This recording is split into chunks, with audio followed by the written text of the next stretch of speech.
सुकी। मैं doctor marine Daniel जीवन प्रकाश इस प्रोग्राम में आप सबका स्वागत करती हूँ। हमारा आज का विषय है डर। डर, बेचैनी, घबराहट। कभी न कभी हमें लाइफ में इसकी सामना करनी पड़ती है। एक छोटी सी बात जो हमारी दुनिया उलट पुलट हो जाती है और आगे हम बेचैन हो जाते हैं। आइए देखते हैं इसमें जब हम डरते हैं क्या होता है। एक ही ख्याल मन में आते हैं, बार बार उसके बारे में हम सोचते रहते हैं। इसके कारण हमें नींद नहीं आती, हाथ पैर कांपने लगते हैं, धड़कन तेज़ हो जाती है। बेचैनी के कारण हम सोच नहीं पाते हैं, भूल जाते हैं, अक्सर गुस्सा हो जाते हैं छोटी सी बात पर। यहाँ तक कि छोटे बच्चे अपने नाखून भी खाने लगते हैं और आगे पीछे दौड़ते रहते हैं। चलिए देखते हैं ये डर किसको और कब कब होती है। अक्सर देखा जाता है जब हम डरते हैं, ऐसा माहौल होता है जैसे कि हम कहीं इंटरव्यू देने जा रहे हैं या बड़ी परीक्षा में तैयारी कर रहे हैं, तब हम डर जाते हैं। कभी बहुत सारे लोगों के सामने जब हमें किसी प्रेजेंटेशन करनी पड़ती है, तब हम डरते हैं। छोटे बच्चे जब रहते हैं, वो अपनी जब माँ को देखती नहीं है तब वो डरते, हालांकि माँ जब बगल वाले रूम में ही बैठी होगी। बच्चे जब स्कूल जाते हैं, माँ बाप उन्हें छोड़ते हैं, तब बिछड़ने के गम से वो डर जाते बच्चे और रोने लगते हैं। माँ बाप जब अपनी बच्चों की शादी की तैयारी करते हैं, तब उन्हें डर रहता है कि सब कुछ पूरा अच्छी तरह से होनी चाहिए। जब कॉलेज की एडमिशन की बात आती है तो बच्चे टेंशन ले लेते हैं, डरते हैं कि हमें एडमिशन मिलेंगे कि नहीं। युवक युवकाएं जब कॉलेज में जाते हैं, उन्हें ये डर रहता है कि हमें दोस्त मिलेंगे कि नहीं।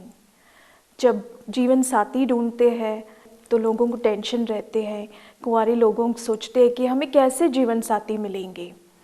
जब बुजुर्ग लोग अकेले रहते हैं, उन्हें लगता है कि कब अपने बच्चे पोतिया हमें मिलने आएंगे। मरने के डर रहते हैं, किसी किसी को असफल होने का डर रहता है। कभी न कभी ये डर अपनी लाइफ में किसी न किसी तरह से आ जाते हैं। हम सोचते हैं कि हम काबिल है कि नहीं। हमें सिर्फ ये डर का सामना करना है। ये डर क्या है? ये डर सिर्फ एक ख्याल है, एक इमेजिनेशन। अक्सर देखा जाता है कि 100% में से सिर्फ 99.9% भी देखा जाए तो ये डर सिर्फ ख्याल है, कभी सत्य नहीं होता। जैसे कि जो चीज़ हमारी है तो हमें उसे कंट्रोल पा सकते हैं, जबकि हमें डर होता है तो अब हमें क्या करनी चाहिए। आगे देखते हैं कि बाइबल में क्या लिखा है। आइए देखते हैं माँ मरियम के लाइफ में ये डर का माहौल कब हुआ था। जैसे अपनी होली बाइबल में चलिए देखते हैं chapter Luke chapter 1 versus 28 to 31। स्वर्गदूत ने उसके यहाँ अंदर आकर उससे कहा, प्रणाम प्रभु की कृपा पात्री, प्रभु आपके साथ है।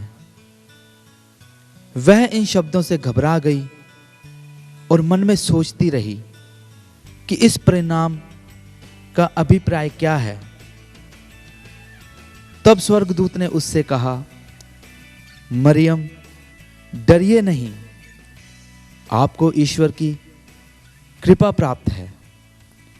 देखिए, आप गर्भवती होंगी, पुत्र प्रसव करेंगी और उसका नाम ईसा रखेंगी। आमीन।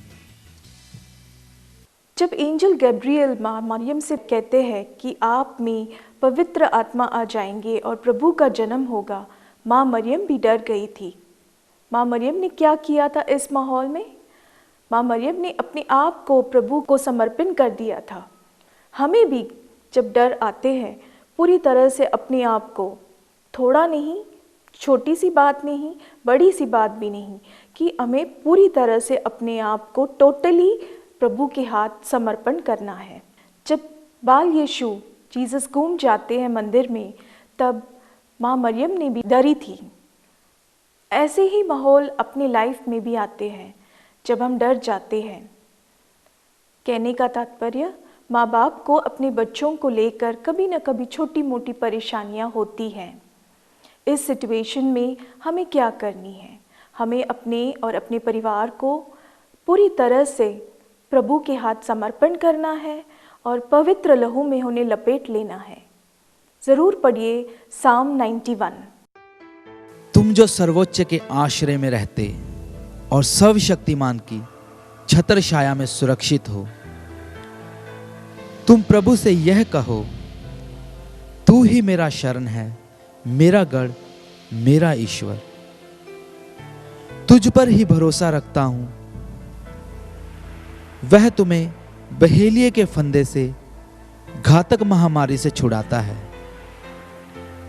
वह अपने पंख फैलाकर तुमको ढक लेता है। तुम्हें उसके पैरों के नीचे शरण स्थान मिलता है। आमीन। आइए देखते हैं जॉन चैप्टर 2 वर्सेस 1 to 15 में क्या लिखा है। तीसरे दिन गलीलियों के काना में एक विवाह था। ईसा की माता वहीं थी। ईसा और उनके शिष्य भी विवाह में निमंत्रित थे। अंगूरी समाप्त हो जाने पर ईसा की माता ने उनसे कहा, उन लोगों के पास अंगूरी नहीं बची है। ईसा ने उत्तर दिया, माता, इससे मुझको और आपको क्या? अभी तक मेरा समय नहीं आया है। उनकी माता ने सेवकों से कहा, वे तुम लोगों से जो कुछ भी कहें वही करना। वहां यहूदियों के शुद्धिकरण के लिए पत्थर के 6 मटके रखे थे। उनमें 2-2, 3-3 मन समाता था। ईसा ने सेवकों से कहा, मटकों में पानी भर दो। सेवकों ने उन्हें लबालब भर दिया। फिर ईसा ने उनसे कहा, अब निकाल कर भोज के प्रबंधक के पास ले जाओ। उन्होंने ऐसा ही किया। प्रबंधक ने वह पानी चखा जो अंगूरी बन गया था। हमने देखा यहाँ पर कि वेडिंग हो रही है, शादी का माहौल है और केना में है, और अचानक से अंगूरी की रस खत्म हो जाती है। इस माहौल में तो टेंशन और डर तो होगा ही। इसमें माँ मरियम क्या करती है? वो सेवक को कहते हैं कि जो प्रभु कहे तुम्हें वो ही करना है। ऐसे माहौल कभी कभी हमारे घर में भी हो जाते हैं। अचानक से कोई रिश्तेदार आ जाते हैं या कुछ चीज़ें ख़त्म हो जाती है। इस समय हमें भी डर हो जाती है। हमें क्या करना है? हमें अपनी अंतर आवाज़ से पूछना है कि प्रभु क्या चाहते हैं हमसे, और हमें सोचना है कि प्रभु का प्लान क्या है हमारे लिए। और एक सिचुएशन देखते हैं जहाँ पर प्रभु यीशु अपने शिष्यों के साथ नैया में है और अचानक से तूफान आ जाती है, और इसमें प्रभु साथ में है, फिर भी पीटर डर जाता है। हमारे जीवन में भी कभी कभी ऐसे तूफान आएंगे। हमें याद रखना है कि प्रभु हमारी नैया का कंट्रोल पूरी तरह से, अपनी जीवन का कंट्रोल प्रभु के हाथ में है। अगर प्रभु है साथ तो हम हर तूफान का लड़ाई कर सकते हैं, सामना कर सकते हैं। चलिए सुनते हैं कुछ टिप्स। जब भी हमें डर होता है तब हमें क्या करना है? पहली चीज़ है कि हमें स्वीकार करना है कि हमें डर है, ये हमारी कुछ कमज़ोरी है। दूसरी चीज़, हमें ये पूरी तरह से प्रभु के हाथ में समर्पण करना है। आधी नहीं, थोड़ी नहीं, पूरी तरह से। अक्सर हम चर्च जाते हैं, प्रे करते हैं, प्रभु को सब बताते हैं, और चर्च से लौटते वक्त हमारी सारी प्रॉब्लम जो हमने बताए सब वापस उठा के लेके जाते हैं। करते हैं कि नहीं? हमें पूरी तरह से उसे प्रभु के चरणों में ही छोड़ देना है। तीसरी चीज़, हमें सोचना है कि ये वक्त भी गुजर जाएगी। चौथी चीज़ हमें याद रखना है कि खुद की समझ पर नहीं, लेकिन होली बाइबल पर विश्वास रखना, प्रभु पर विश्वास रखना और अपने आप पर विश्वास रखना। लास्ट और मोस्ट इम्पॉर्टेंट कि हमें सकारात्मक सोचना है और सकारात्मक बोलना भी है। इस बोलने से क्या होता है? क्या आप जानते हैं जब आप बोलते हैं इससे पहले कौन सुनता है? सबसे पहले जब हम बात करते हमारे खुद के कान ये सुनते हैं और फिर हमारे सबकॉन्शियस माइंड में वो जाती है, फिर हमारे शरीर उसको सुन लेता है और पॉजिटिव रिस्पॉन्स आते हैं हमारे शरीर से और फाइनल रिजल्ट हमें पॉजिटिव ही मिलते हैं। कहते हैं एक छोटी सी डर या जगह दे दो तो शैतान घुस आता है और शैतान कभी अकेले नहीं आता, अपने साथ 2-3 और छोटे छोटे शैतान ज़रूर ले आता है। हमें विश्वास से टिके रहना है, पवित्र होली बाइबल पर, प्रभु पर विश्वास रखना है और शैतान को दूर भगाना है। कुछ महत्वपूर्ण बात याद रखना, कभी भी अपने डर को अपने बच्चों को नहीं बताना, उन्हें सिर्फ हिम्मत और साहस देना। कभी अफसोस ज़्यादा नहीं करना, अपने आप को बेबस या बेसहारा नहीं समझना, अपने आप को माफ़ करना और आगे बढ़ना। अब ज़रूर जानते होंगे जूडस को क्या हुआ था। जब भी हम डर के सामना करते हैं हमें प्रार्थना करनी है। प्रार्थना से क्या होता है? हमें प्रभु की मौजूदगी मिलती है। प्रभु कहता है कि हम तुम्हारे साथ रहेंगे हमेशा, हमें कभी अकेला नहीं छोड़ेंगे। इसके साथ जब हम किसी आज्ञा का पालन करते हैं प्रभु हमें बरकत भी देते हैं, हमें प्रभु की शक्ति प्राप्त होती है, इससे हम नया जीवन प्राप्त करते हैं। आइए देखते हैं मैथ्यू चैप्टर 10 वर्सेस 29 to 31 में क्या लिखा है। क्या एक पैसे में 2 गुरैया नहीं बिकती? फिर भी तुम्हारे पिता के अनजाने में उनमें से एक भी धरती पर नहीं गिरती। हाँ, तुम्हारे सिर का बाल बाल गिना हुआ है, इसलिए नहीं डरो, तुम बहुत तेरी गुरैयों से बढ़कर हो। आमीन।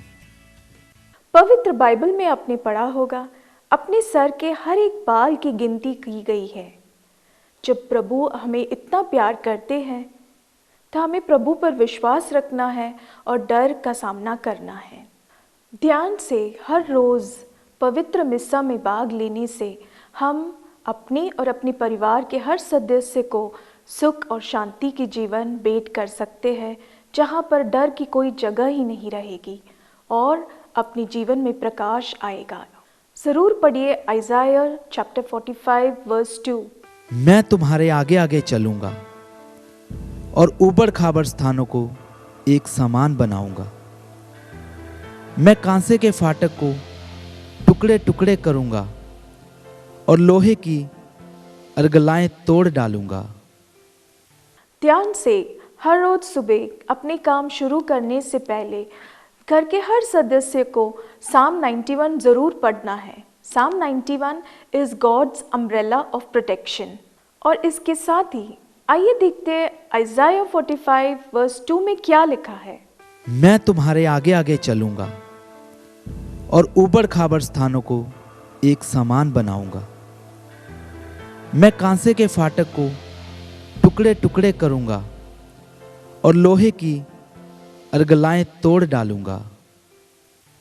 बाइबल की इन 2 वर्सेस को रोज पढ़िए ताकि आपके जीवन का जो डर है वो दूर हो जाए और आप जीवन में आगे बढ़े और आपके जीवन में प्रकाश आए।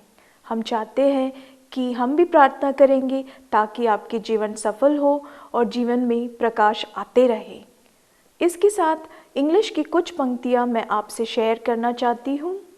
Fast from thoughts of illness and feast on the healing power of God. Fast from our anxiety, feast on hope. Fast from negatives, feast on positives. Fast from worry and feast on divine providence. जय मसीह की।